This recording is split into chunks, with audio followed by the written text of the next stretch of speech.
Narinig. Okay, we're now on live. Start! Good afternoon, everyone. Today we are Group 2 and we will be presenting Canadian culture.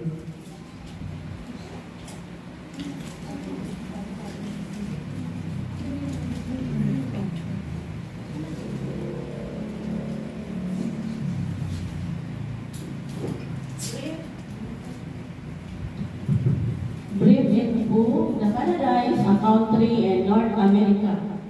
Its 10 provinces and 3 territories extend from the Atlantic Ocean to the Pacific Ocean and northward into the Arctic Ocean, making it the world's second largest country by total area with the world's longest coastline.